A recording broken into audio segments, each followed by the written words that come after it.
আমরা এখন আরামবাগ 2 নম্বর ওয়ার্ডের চিত্রটা আপনাদের সামনে তুলে ধরছি। দেখুন এখানে যে 3 দিন ধরে টানা যে প্রবল বর্ষণ হয়েছে, সেই বর্ষণের ফলে পুরো বিস্তীর্ণ এলাকা কিন্তু প্লাবিত হয়ে গেছে। পাশেই কিন্তু দ্বারকেশ্বর নদ, সেই দ্বারকেশ্বর নদের জলে কিন্তু পুরো এলাকা কিন্তু প্লাবিত হয়ে গেছে। দেখতেই পাচ্ছেন এখানকার যে সমস্ত অসহায় মানুষরা, তারা কিন্তু ঘর বাড়ি ছেড়ে কিন্তু আশ্রয় নিয়েছেন এই বাঁধের ওপরেতে।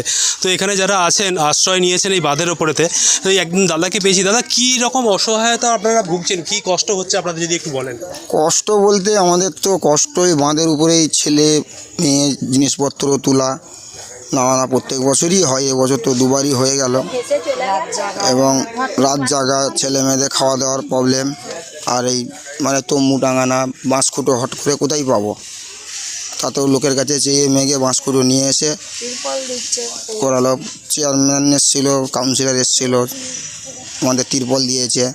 এবং অন্য পার্টির তরফ থেকেও কিছু কম তিরপল দিয়েছে। দুপুরবেলায় খাওয়া দাওয়া দিয়েছে। হ্যাঁ, দুপুরে খাওয়া দাওয়া দিয়েছে। সকালে চিড়ে গুড় দিয়েছে কাউন্সিলর 2 নম্বর ওয়ার্ডের। এবং দুপুরবেলায় আপনার খিচুড়ি খাইয়েছে। এবং যে আনতে পারে টিফিন নিয়ে গেছে, নিয়ে এসেছে।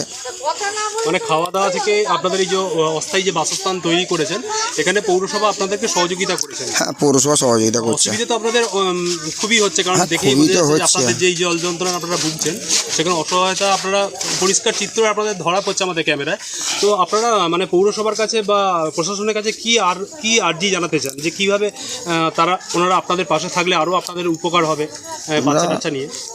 আশা বলতে আমাদের মানে খাওয়া দাওয়া বলতে তো আর কিছুই নেই, সমস্ত কিছু তো বাড়িতে অনেকে রয়ে গেছে। গ্যাস, ওভেন, কাঠ, তাদের সব রান্নাবান্নার পরিস্থিতি খুবই খারাপ।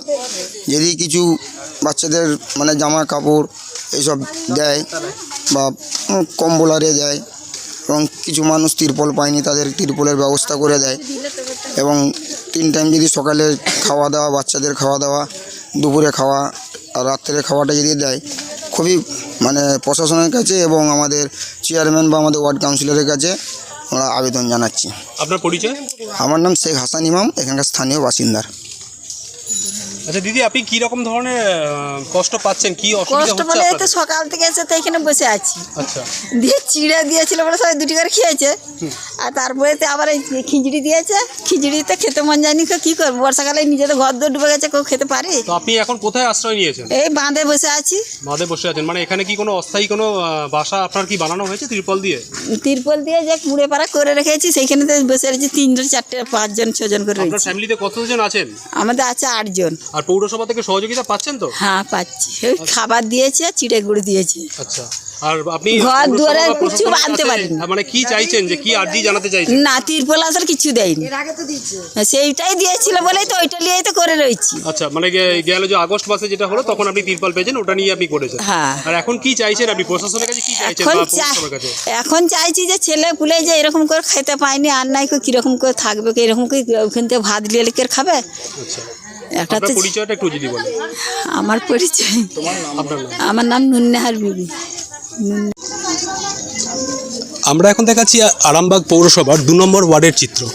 দেখতেই পাচ্ছেন যে এখানেতে যে সমস্ত অসহায় মানুষ যে 3 দিন লাগাতার বর্ষণের প্রভাবে যে জল যন্ত্রণায় ভুগছেন, সেই জল যন্ত্রণার চিত্র আপনাদের সামনে তুলে ধরছি ক্রাইম পেশ বেঙ্গলের পর্দায় সরাসরি।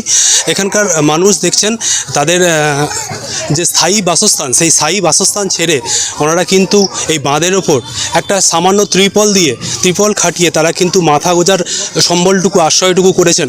এখানে ছেলে বাচ্চা নিয়ে তারা কিন্তু এই বাঁধের ওপরে কিন্তু এসে আশ্রয় নিয়েছেন। খুব অসহায়তা চিত্র ধরা পড়েছে আরামবাগ 2 নম্বর ওয়ার্ডের। আপনারা দেখতে দাদা, আপনি কি ধরনের অসহায়তায় ভুগছেন যদি একটু? থাকতে পারছি না, পোকা মাকড় সবসময় আসছে, কামড়াচ্ছে, ঘুমাতে পারছি না কাল থেকে। বিরাট এই কষ্ট হচ্ছে। আপনার বাড়িতে কি জল ঢুকে গেছে? হ্যাঁ, পুরো দেয়াল পড়ে গেছে সব। আপনার কি মাটির বাড়ি ছিল? মাটিরও ছিল আর পাকারও ছিল। পাকার বাড়িতে জল ঢুকে গেছে আর মাটির বাড়িটা পড়ে গেছে? ওই পাকার মাটি দুটোই ছিল, একসঙ্গে তো করতে পারিনি। দেয়াল আলাদা ছিল আর মাটির দেয়াল ছিল, মাটির দেয়ালগুলো সব পড়ে গেছে। আর আপনার পৌরসভা থেকে সহযোগিতা পাচ্ছেন তো? হ্যাঁ, পাচ্ছি। আচ্ছা, এখান থেকে পৌরসভা থেকে কীরকম ধরনের সহযোগিতা আপনাদের করেছে, বা আর কী চাইছেন পৌরসভার কাছে, কি আবেদন রাখতে চাইছেন? আবেদন কি রাখবো, পৌরসভা যেটা দিবার সেটা দিচ্ছে। হ্যাঁ, সেই আর পৌরসভার আশাতেই আমরা এখন এখানে পড়ে আছি। আর কি, তিরপল দিয়েছে, খাবার দাবার কিছু এখানে আপনার নামটা যদি একটু বলেন। আমার নাম শিবু চক্রবর্তী। পরিষ্কার কথা। হ্যাঁ দিদি, কি বলছেন বলুন। বলছি পৌরসভা থেকে শুধু একটা তিরপল দিয়েছে, খাবার দাবার কিছু দেয় না। না, আপনাদের কি রকম ধরনের কষ্ট হচ্ছে, কি অসুবিধা হচ্ছে? ওরকম কষ্ট হচ্ছে। না আপনি মানে আপনাদের যে কষ্ট হচ্ছে, আপনার তো ঘর বাড়িতে জল ঢুকে। হ্যাঁ, আমি বলছি জল ঢুকে গেছে, খাবার দাবার তো কিছু পৌঁছাতে হবে। না, অনেকেই বলছেন এখানে পৌরসভা থেকে খাবার দাবার দিয়েছে, আপনারা কি খাবার দাবার পান? আমাদের এখানে আসে না, আপনাদের এখানে আমাদের এখানে আসে না খাবার। তো আপনি মানে পৌরসভার কাছে কি আবেদন রাখতে চান? আবার কি আবেদন? মানে কি চাইছেন আপনি? যে ওই যে খাবার দাবার যাতে পাই, আচ্ছা, তাই জন্য। আপনার বাড়ি কি পুরো জল ঢুকে গেছে? একদম ভেঙে গেছে। তো আপনারা এখানে কোথায় আশ্রয় নিয়েছেন? এই তো, এইটাই। আচ্ছা, এইখানে আপনি তিরপল খাটিয়ে এখানে হ্যাঁ, আছেন। আপনার নামটা দিদি যদি একটু বলেন। রূপা পারামানিক। দেখুন, দ্বারকেশ্বর যে নদ আছে, দ্বারকেশ্বর নদের বাঁধ ভেঙে কিন্তু এই 2 নম্বর ওয়ার্ড কিন্তু সম্পূর্ণরূপে প্লাবিত হয়েছে।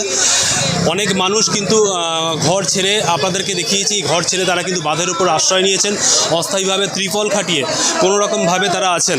এবং আরামবাগ পৌরসভার পক্ষ থেকেও কিন্তু ওনাদের সব রকম ধরনের সহযোগিতা করা হচ্ছে বলে কিন্তু প্রত্যেকেই জানিয়েছেন। এটা দিয়ে কিন্তু জল ঢুকছে। এখন আমরা আছি আরামবাগ মনসাতলা সংলগ্ন এলাকায়।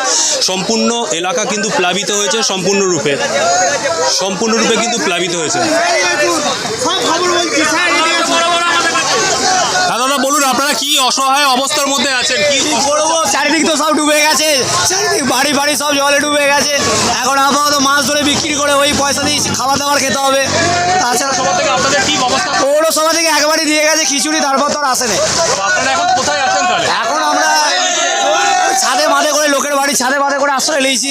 আচ্ছা, আর আপনাদের বাড়ির বাচ্চা, বয়স্ক বাবা মা সবাই ওরকম করেই আছে, এর ওর বাড়িতে করে আছে। এখন কি চাইছেন পৌরসভার কাছে? কি আবেদন? কি আর চাইবো, এ তো বন্যার জল, আর কার তো কিছু করার নেই। বন্যা হলে তো একবার তো ইয়ে করতেই হবে, কষ্ট করতেই হবে। না, পৌরসভার পক্ষ থেকে পৌরসভার কাছে আপনারা কি আবেদন রাখতে চাইছেন? জল এমনি তো নিচের দিকে বাঁধ ভেঙে গেছে বলছে, এবারে দেখা যাক আর ঘন্টা দুয়েকের পর কি হয় এখানে। যদি প্রেসার কমে যায় তাহলে হয়তো ভালো হবে। আপনার নাম দাদা? আমার নাম শুভজিৎ সাঁতরা। দেখতেই পাচ্ছেন ঘর বাড়ি সমস্ত